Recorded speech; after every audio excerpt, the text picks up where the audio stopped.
안녕하십니까. 바펄TV의 유승권입니다. 반갑습니다.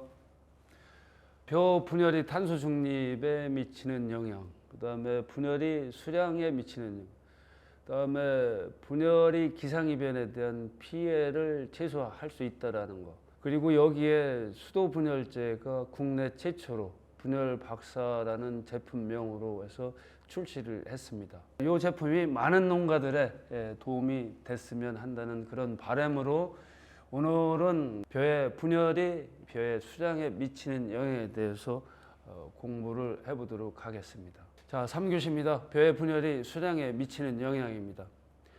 요즘 탄소 중립 때문에 25일 만에 물 끊어 얘기들을 많이들 하시죠. 즉 메탄가스를 줄이기 위한 어떤 이제 노력들이고 또 해야 된다라는 당위성들이 있죠. 탄소 중립은 이제 선택이 아니고 그냥 필수라고 이렇게 설명드릴 수가 있겠습니다. 그래서 탄소 중립도 하면서 우리가 수도 분열 기술을 잘 알고 있으면 수량 관계도 떨어지지 않고 오히려 더 증가시킬 수 있는 이런 부분들이 있습니다. 그래서 오늘은 벼 수량에 있어 그 증가 요인과 감소 요인에 대해서 한번 살펴보도록 하겠습니다. 자, 분열입니다. 분열은 한 주에서 몇 개의 수수를 만드느냐가 바로 분열이라고 얘기를 하죠. 우리가 분열은 우리가 전문 학술 용어고요. 이걸 갖다 우리말로다가 뭐라 그러죠? 가지치기라고도 얘기를 하기도 하고 새끼치기라고도 얘기를 합니다. 즉 분열은 새끼치는 거, 즉 어미에서 아들떼를 만드는 거, 또 아들떼에서 다시 또 손자떼를 만드는 거, 이걸 갖다 1차 분열, 2차 분열이라고 얘기하죠. 한 주에서 보통 분열을 한다 그러면 몇 개 분열할까요? 유효분열은 약 15개 정도 유효분열을 한다라고 설명드릴 수가 있겠습니다. 그러면 한 포기에 3주를 심어 놓으면 유효분열 몇 개요? 15 곱하기 3을 하면 45개 유효분열이 됩니다. 4개를 심어 놓으면 몇 개의 유효분열이 있죠? 약 60개 유효분열이 됩니다.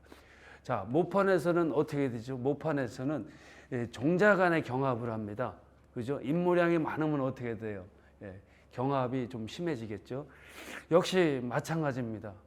소식을 하면 어떻게 되죠? 포기 안에서 경합이 약하게끔 되는 거고요. 한 폭에 평당 주수를 많이 넣으면 경합을 많이 하죠. 그렇게 하면 분열이 잘 이루어질까요? 분열이 잘 이루어지지 않는 겁니다. 그래서 분열은 내 환경에서는 과연 평당 몇 주를 해야 되는가, 이 부분도 되게 중요하고요. 요새 밀묘 소식 농법도 많이들 지금 보급이 되고 또 많은 농가들은 모판을 100개 했던 거를 약 40%에서 60% 줄여서 모판을 40판이나 50판으로 끝내는 농민들도 많이 지금 생기고 있습니다. 이게 바로 이제 주당 수수 관계, 즉 분열의 관계를 이해를 하시니까 그런 농법들이 가능하다라고 설명드릴 수가 있겠습니다. 자, 본론으로 들어와서요. 자, 분열은 주당 수수 관계입니다. 여기 보시면 노란 곡식이 이렇게 둥그렇게 쌓여 있는 것처럼 보이죠. 위로 솟아 있습니다. 바로 이 주당 수수 관계, 분열은 주당 수수 관계에 있다라고 설명드릴 수가 있고요. 벼 농사에서 수량 관계에 있어 갖고 가장 많이 기여를 하는 게 바로 주당 수수 관계입니다. 100마지기 갖고 어떤 분은 1억을 하시는데 어떤 분들은 5천만 원 농사밖에 못하는 게 바로 주당 수수 관계에 있다라고 설명을 드릴 수가 있는 겁니다. 바로 이게 바로 분열 관계입니다. 자, 두 번째는 이제 우리가 분열에 의해 갖고 예를 들어 30개의 수수를 만들어 놨어요. 그러면 그 수수에 바로 이제 수수당 벼알수가 많이 달리게 하는 거, 이걸 갖다 수수당 닙수라고 얘기합니다. 바로 이제 두 번째 미션이죠. 주당 수수가 완성이 됐으면 수수당 벼알수를 많이 달리게 하는 게 바로 두 번째 미션이라고 설명드릴 수가 있겠습니다. 벼농사에서 수량 관계는 주당 수수 관계, 수수당 닙수 관계까지만 벼의 상승 곡선으로 작용하고요. 그 다음서부터는 수수당 닙수가 만들어졌으면 어떻게 될까요? 그 다음에는 수정 관계입니다. 우리가 8월 15일, 20일 정도 되면 출수하죠 하면서 어떻게 돼요? 비 오지 말아라, 바람 불지 말아라, 너무 고온 건조 뜨겁지 말아라. 왜 그러죠? 바로 이제 수정률 때문에 그렇습니다. 그 다음서부터는 이제 수정률서부터는 감소로 작용한다는 얘기예요. 말 그대로 한 개, 이사개 있죠. 벼알수가 150개가 달려져 있다 그러면 150개가 전체 다 수정이 될까요? 아니죠. 여기서 이제 수정되지 않은 것 갖다가 우리가 불임이라고 얘기합니다. 바로 이제 불임률을 최소화시키는 거. 그 다음에 또 뭐죠? 이제 출소 이후에 수정이 되고 유숙기, 호숙기 때 생체 중량. 벼는 생체 중량이 출소해서 20일 동안 많이 차지요. 요 시기를 갖다 우리가 유숙기하고 호숙기라고 얘기하는데, 요 시기에 탄수 화물이 벼 알갱이로 많이 이동하게 만드는 거. 바로 요 부분이 바로 벼의 생체 중량, 즉 천립중하고도 관계가 있는데, 요 시기도 되게 중요합니다. 천립중이 대부분의 기후변화 때문에 감소 요인으로 작용을 한다라고 설명드릴 수가 있겠습니다. 그래서 벼에 있어갖고 제일 중요한 거는 주당 수수관계하고 수당 립수 상승을 만들어놔야지 뒤에 가서도 곡식 창고에 있죠. 우리가 별반 줄어들지 않게 하고 많은 양을 수확할 수 있는 게 바로 이 네 가지 원인에 의해 갖고 벼의 총 수확량이 결정이 된다라고 이렇게 설명드릴 수가 있겠습니다. 자, 수확량 증가합니다. 한 포기에서 우리가 이제 분열수를 한번 해봤습니다. 약 38개의 유분열수가 만들어졌습니다. 네, 이렇습니다. 태안의 고성만 씨라고 하시는 분이신데 이분 하신 말씀이 그래요.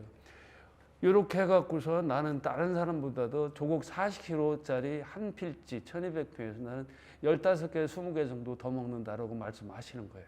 바로 제가 가서 직접 한 포기를 뽑아서 해체해서 쭉 노려봤습니다. 예, 그렇습니다. 이렇게 했더니 약 38개의 유효 분열이 만들어져 있는 걸 볼 수가 있고요. 자, 이 분열수 제가 낫으로도 잘라서 한번 봤습니다.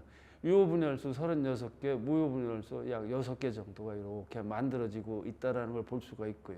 자, 벼대 얼마나 굵습니까? 자, 수도 분열제 분열 박사를 했더니 이렇게 벼대가 굵어지고 하는 것을 볼 수가 있고요. 자, 이렇습니다. 그 다음에 수량진과 두 번째예요. 요거는 저희들이 김제 백산에서 샘플을 채취한 건데 삼강벼가 요 직영수가 13개가 달리고 립수가 230개가 달립니다.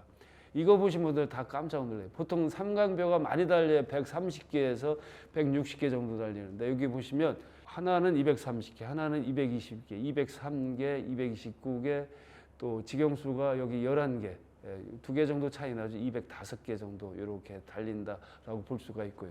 자, 여기까지만 우리가 수량에 있어요. 증가로 이렇게 기여한다라고 볼 수가 있고요. 자, 이렇습니다. 분열을 신경 쓰고 한 거는 뿌리 분포가 커지니까 출소 이후에도 벼의 무게, 천립중하고도 연관을 준다라는 얘기죠. 즉 주당 수수관계 플러스 수당 립수관계 불임은 또 감소가 됩니다. 마이너스 되죠. 그 다음에 이렇게 된다 그러면 천립중도 감소가 아니고 증가 곡선으로 바뀔 수가 있다라는 얘기예요. 바로 이게 바로 지들이 얘기하는 유숙기, 오숙기 때 출수 이후에 동화장 관계가 되게 중요하다라고 설명을 하는 겁니다. 이론적으로다가는 증가, 감소지만은 바로 이제 이렇게 하면 증가, 감소, 증가되면서 전체적인 벼의 수량이 결정이 된다라고 이렇게 설명드릴 수가 있겠습니다. 자, 이렇게 해서 벼의 분열이 우리 수량 관계에 있어 갖고 작용하는 것을 이렇게 한번 설명드렸고요. 자, 분열 박사입니다. 분열 박사 300평에 2.5kg 뿌리셔도 되고요. 또 10kg짜리 갖고 1200평에 이양 당일 모판 후에도 하셔도 되고요. 그 다음에 비료 살포기라든가 드론, 그 다음에 제초통에 이양 동시 처리하실 수가 있겠습니다. 분열 박사 사용하셔갖고 탄소 중립도 실현하시고, 그 다음에 돈 버는 풍족한 농사 하시길 기원드리면서 오늘의 벼의 분열이 수량 관계에 어떻게 기여를 하나에 대해서 설명해 봤습니다. 자, 오늘의 밥풀TV는 이거로 마치도록 하겠습니다. 예, 감사합니다.